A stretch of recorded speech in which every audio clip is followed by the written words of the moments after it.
Hey, everybody, and welcome to a deep dive that's all about lightening the load. Like, literally, we're talking relationship baggage, Ooh, baggage claim. right? Yes. Like, who hasn't tripped over a suitcase or two? Metaphorically speaking, of course. Oh, yeah. Definitely more like those internal suitcases we lug around without even realizing it. All those hurts and hang-ups from past relationships. Exactly. And we're diving deep into some super practical tips for finally unpacking all that so we can build stronger, healthier connections moving forward. Ready to ditch some emotional baggage. Let's do it. Okay, so our source material for today is this insightful article. It's not like a whole book or anything, but it's packed with really actionable advice. And the first step they emphasize, which I think is so key, is acknowledging the baggage. Because sometimes we don't even realize it's there. Oh, it's so true. We can be in denial, or we just kind of push those feelings down without really processing them. Right. Like it's all, oh, that breakup, I'm totally over it. But then you find yourself, I don't know, getting anxious when a new partner doesn't text back right away. Or you assume they're going to cheat because your ex did, even though they've given you zero reason to think that. Yes. Projection. We'll get to that one later on. Mm.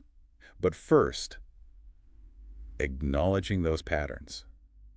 That's where it all begins, right? Absolutely. It's like detective work. You start noticing, okay, every time I date someone who's really successful, I end up feeling insecure.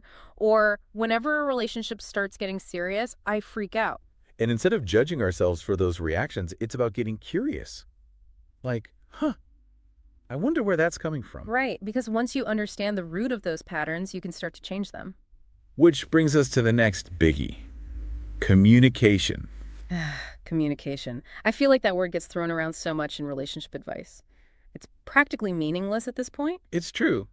But this isn't just about talking more. It's about talking differently, more vulnerably. Okay, so how do we actually do that? Give me the specifics. So instead of, let's say, accusing your partner of being distant, you might say something like, hey, when you spend all day Saturday with your friends and I don't hear from you, I start to feel a little insecure.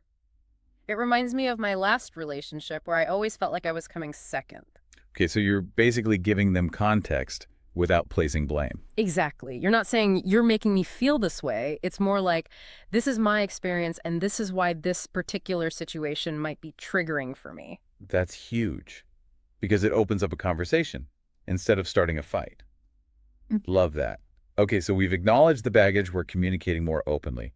What's next? Healing, baby, healing. Right, because just because we acknowledge something doesn't mean it magically disappears. It's like a wound. You can't just slap a Band-Aid on it and expect it to heal perfectly. Sometimes you need stitches, physical therapy, the whole shebang.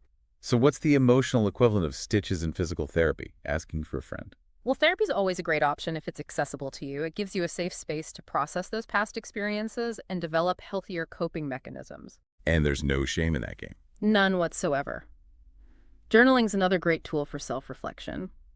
And then there are practices like mindfulness or meditation, which can help manage anxiety and regulate emotions in the present moment. It's like building your emotional resilience toolkit. Love it. Hmm. And speaking of journeys, it's important to remember that healing isn't linear. It takes time. Oh my gosh, yes. There will be good days and bad days. Steps forward and maybe a few stumbles back. That's totally normal. It's all part of the process. Which brings us to our next tip. Be patient with yourself.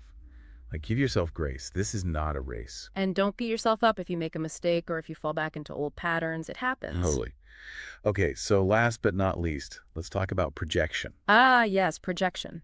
The master of disguise. Because it often happens unconsciously, right? Exactly. Like we said earlier, it's that thing where we take past hurts and kind of paste them onto our current partner, even if they haven't done anything to warrant it. So using the example from before, let's say your ex cheated on you. Now with a new partner, you might find yourself constantly checking their phone, getting jealous when they talk to other people, even accusing them of things they haven't done. And that's projection in action. And the worst part is it can become a self-fulfilling prophecy. If you're constantly treating your partner like they're untrustworthy, it can actually damage the relationship and make those fears more likely to come true. Wow, that's deep.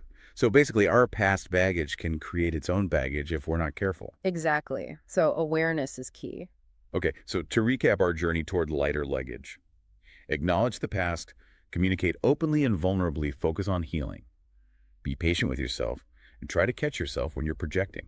Boom, 5 steps to freedom. And remember, these aren't just one-time things, they're ongoing practices. It's a lifelong journey, right? Exactly. But it's so worth it because ultimately this isn't just about improving our romantic relationships.